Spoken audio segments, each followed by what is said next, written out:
అదే RTV app వార్తల్ని క్షణాల్లో చదివే అవకాశం ఉంటుంది. ఒక న్యూస్ పేపర్, ఒక టెలివిజన్ ఛానల్ మీ చేతుల్లో ఎప్పుడూ ఉంటాయి. కాంగ్రెస్ పార్టీకి సంబంధించి వైఎస్ షర్మిలారెడ్డి గారు వారి అప్లికేషన్ వచ్చేసి యాక్సెప్ట్ చేయడం జరిగింది. ఇక రెండవ అంశం, మేము ఇటీవల జిల్లాలోని వివిధ నియోజకవర్గాల్లో తిరగడం జరిగింది. ప్రత్యేకించి పులివెందుల నియోజకవర్గంలో అటు పులివెందుల, చక్రాయపేట, వేంపల్లి, తొండూరు, లింగాల ఈ యొక్క మండలాల్లో విస్తృతంగా నేను, తర్వాత సునీతారెడ్డి గారు, శివప్రకాష్ రెడ్డి గారు, ధ్రువకుమార్ రెడ్డి గారు, మిగతా కాంగ్రెస్ నాయకులందరము విస్తృతంగా పర్యటించడం జరిగింది. అదేవిధంగా జిల్లాలోని మిగతా నియోజకవర్గాల్లో కూడా పర్యటించడం జరిగింది. ఎక్కడికి పోయినా ప్రజలు బ్రహ్మరథం పడుతున్నారు. అనూహ్యమైన స్పందన. మేము కూడా ఊహించలేదు ఇలాంటి స్పందన ఉంటుందని. ఏదో కొంత రాజశేఖర రెడ్డి గారి కూతురుగా కొంత డెఫినెట్గా కొంత అడ్వాంటేజ్ ఉంటుంది అని అనుకున్నాం. కానీ క్షేత్రస్థాయిలోకి పోతే మేము ఊహించిన దానికంటే 100 టైమ్స్ ఎక్కువగా స్పందన ఉంది.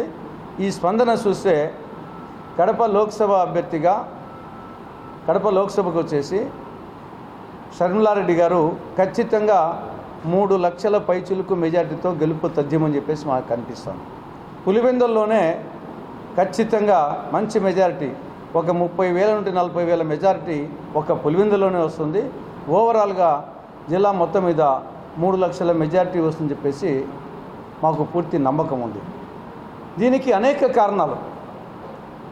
ఒకటేమి కేంద్రంలో బీజేపీ వైఫల్యాలు, రాష్ట్రంలో జగన్ పార్టీ వైఫల్యాలు.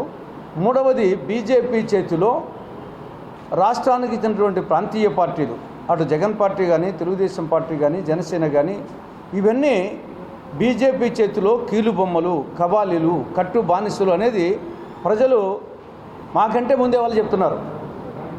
బీజేపీ అంటేనే మేము బీజేపీ అంటేనే వాళ్ళు చెప్తున్నారు. బి అంటే బాబు, జే అంటే జగన్, పి అంటే పవన్ అని మేము చెప్పకుండా వాళ్ళే చెప్తున్నారు. అంటే ఇది చాలా బలంగా పోయింది. కాబట్టి జగన్కు ఓటేసినా అది నరేంద్ర మోడీకి ఓటేసినట్లే, చంద్రబాబుకు ఓటేసినా నరేంద్ర మోడీకి ఓటేసినట్లే, పవన్ కళ్యాణ్కి ఓటేసినా నరేంద్ర మోడీకి ఓటేసినట్లే. కానీ నరేంద్ర మోడీ అంటే వీడికున్నారు. జిల్లా ప్రజలు, రాష్ట్ర ప్రజలు బీజేపీ అన్నా, నరేంద్ర మోడీ అన్నా, అమిత్ షా అన్నా కోపం వచ్చేసి కుతికల కాడుకున్నారు. రాష్ట్రానికి తీరని ద్రోహం చేశారు బీజేపీ. ప్రత్యేక హోదా ఇవ్వలేదు, రాయలసీమకు, ఉత్తరాంధ్రకు స్పెషల్ డెవలప్మెంట్ ప్యాకేజీ కానీ, కడప జిల్లా స్టీల్ ప్లాంట్ కానీ, పోలవరం కానీ. కాబట్టి దీనికి తోడు విశాఖ ఉక్కును అమ్మాలని ప్రయత్నం చేయడం, మిగతా గ్యాసు, డీజిల్, పెట్రోల్ రేట్లు పెరిగిపోవడం, ఈ దేశాన్ని అప్పుల భారత్ చేయడం, ప్రభుత్వ రంగ సంస్థలను అమ్మేయడం, తర్వాత వచ్చేసి ప్రత్యర్థులను వేధించడం, ఈ యొక్క రాజ్యాంగ వ్యవస్థను దుర్వినియోగం చేయడం, తర్వాత ఈ విద్వేషపూరిత వ్యాఖ్యలు. ఒక ప్రధానమంత్రి హోదాలో ఒక దేశానికి హెడ్గా ఉన్న వ్యక్తి మతాల ప్రాతిపదికన దేశాన్ని విభజించాలని ఆ విధ్వంసపూరిత వ్యాఖ్యలు వచ్చేసి ఎవరు జీర్ణం చేసుకోలేకున్నారు. అరే ఇంత దిగజారిన ఒక భారత ప్రధానమంత్రి స్థాయిలో 10 ఏళ్ళు అధికారంలో ఉండి ఇంత దిగజారుడు రాజకీయాలు చేస్తారా? మరిన్ని వీడియోస్ కోసం ఛానల్ ని సబ్స్క్రైబ్ చేయండి. లేటెస్ట్ అప్డేట్స్ కోసం వాట్సాప్ ఛానల్ ని ఫాలో చేయండి. అండ్ లింక్ డిస్క్రిప్షన్ లో ఉంది.